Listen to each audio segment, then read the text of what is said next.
Bharat news.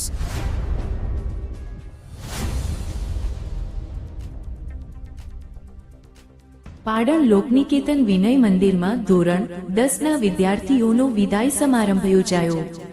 Suigam તાલુકાના પાટણ ગામમાં આવેલી ગાંધીવાદી શાળા લોકનિકેતન વિનય મંદિરમાં ધોરણ 10ના વિદ્યાર્થીઓનો વિદાય સમારંભ યોજાયો હતો. કાર્યક્રમની શરૂઆત વિદ્યાર્થીઓ દ્વારા પ્રાર્થના ગાન કરી અને ત્યારબાદ શિક્ષકો અને આવેલ આમંત્રિત મહેમાનોએ દીપ પ્રાગટ્ય કરી હતી અને શાળાની દીકરીઓએ મહેમાનોનું ગીતથી સ્વાગત તેમજ કંકુ ચોખાથી કર્યું હતું.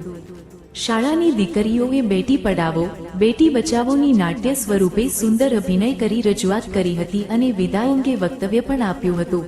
આ કાર્યક્રમમાં શાળાના આચાર્ય અશ્વિનભાઈ રેવડ, શિક્ષક ગિરીશભાઈ પરમાર, ભારતીબેન ચૌધરી તથા નિવૃત્ત શિક્ષક કરસનભાઈ પ્રજાપતિ, ઈશ્વરભાઈ ગોસ્વામી, પ્રાથમિક શાળાના શિક્ષક પરેશભાઈ વેન્સિયા, રમેશભાઈ ચૌધરી, સરકારી ઉચ્ચતરમાં શાળાના શિક્ષક કિરણબેન પ્રજાપતિ સહિત શિક્ષકો ઉપસ્થિત રહ્યા હતા અને ગામના જાગૃત નાગરિક મેહુલ કુમાર વેન્સિયા અને ગામના આગેવાનો અને વાલીઓ મોટી સંખ્યામાં ઉપસ્થિત રહી તમામે વિદ્યાર્થીઓને પરીક્ષામાં ઉત્તીર્ણ થાય તેવી શુભકામનાઓ પાઠવી હતી અને લોકનિકેતન વિનય મંદિરના શિક્ષકો દ્વારા આવેલ આમંત્રિત મહેમાનોનું પુસ્તકો આપી સન્માન કરાયું હતું અને નિવૃત્ત શિક્ષક કરસનભાઈ પ્રજાપતિ દ્વારા દીકરીઓને રોકડ રકમ આપી સન્માન કરાયું હતું અને શિક્ષિકા કિરણબેન પ્રજાપતિ દ્વારા ધોરણ 10ના વિદ્યાર્થીઓને ઇનામ સ્વરૂપે બોલપેન ભેટમાં આપવામાં આવી હતી.